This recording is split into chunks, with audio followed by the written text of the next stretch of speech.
Good evening.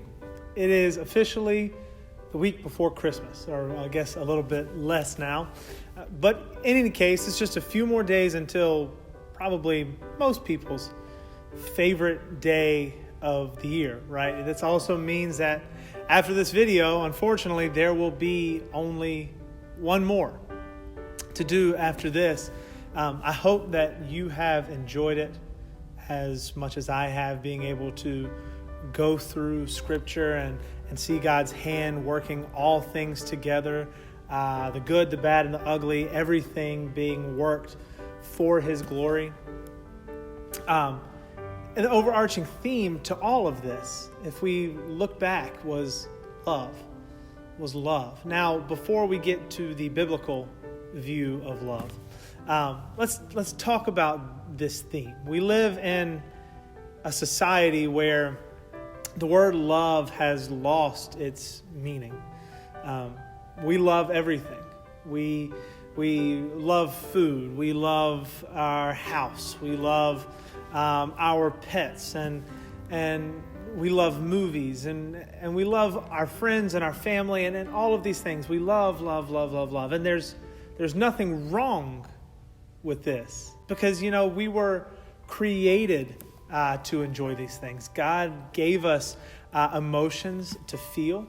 God has blessed us with so many things on this earth for us to enjoy and to feel a draw to. Like we've said before, He created us to be social beings, and with being social comes the feelings of love, whether it be for a friend or whether it be for a spouse or a boyfriend or a girlfriend, whatever that may be.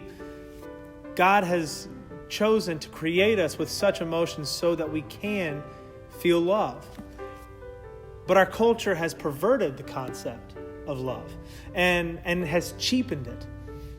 It is now a fleeting feeling that moves from one thing to the next, and a lot of it is probably pushed by Hollywood, the feeling of, or the idea that you can just jump from one partner to another, and that is very dangerous, because in reality, love is not just a feeling. That is an attraction to somebody, but love is a choice. It is something that we have to choose to do. And it's not easy. People are going to wrong us. People are going to hurt us. And we're constantly disappointed by one thing or the other. And I understand all of that. But God calls us to a much deeper form of love. He gives us examples of it time and time again in His Word. The Bible is full of stories of God's love, from His giving Adam a spouse and Eve, God sparing Noah and his family from a worldwide flood, and then promising to not destroy it again with a rainbow.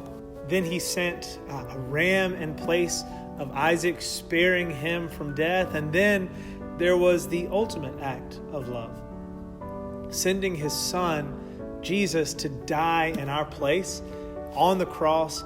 And Jesus followed through with that, saying, "Father, let your will be done." So that brings us to John 1:3-16. I know we all know John 3:16. I'm sure you can remember that very well. But First John 3:16 says, "By this we know love, that He laid down His life for us, and we ought to lay down our lives for the brothers. But if anyone has the world's goods and sees his brother in need, yet closes his heart against him, how does God's love abide in him? Little children, let us not love in word or talk, but in deed and in truth." Dying for someone is the ultimate form of love, and that is what was modeled for us on the cross. By this, Jesus laying down His life, we know now what love is. At any point in time, He could have called down heaven to pull Him off of the cross, to save Him from this sinner's death. to smite everyone there who was mocking him, who was torturing him. Yet in the face of death, he stood firm in his love for us and willingly laid down his life so that we may have life.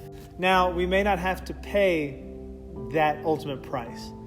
We probably won't have to die for someone, put ourselves in harm's way to protect someone that we love. But we will have to make sacrifices.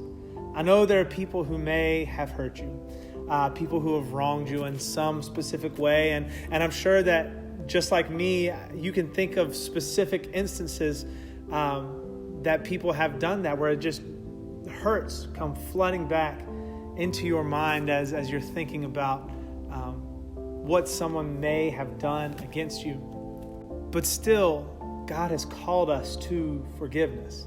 He has called us to love one another, to love our enemies, not with a feeling, but with a decision to sacrifice our pride, to sacrifice our hurts, and love with a sacrificial love.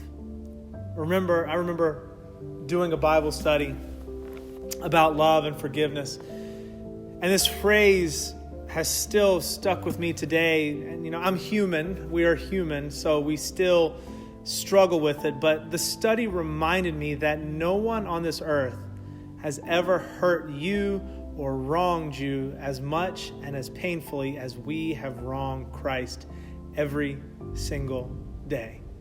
When we sin, we aren't sinning just against that person. We are sinning ultimately against the image that we were created in. We are ultimately sinning against God. Yet, even still, He loved us so much that He still went to the cross and died.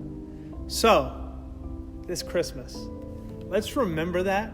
Let's remember the sacrifices that He made, and let's follow that example and choose to forgive and love even when others don't love you. Merry Christmas.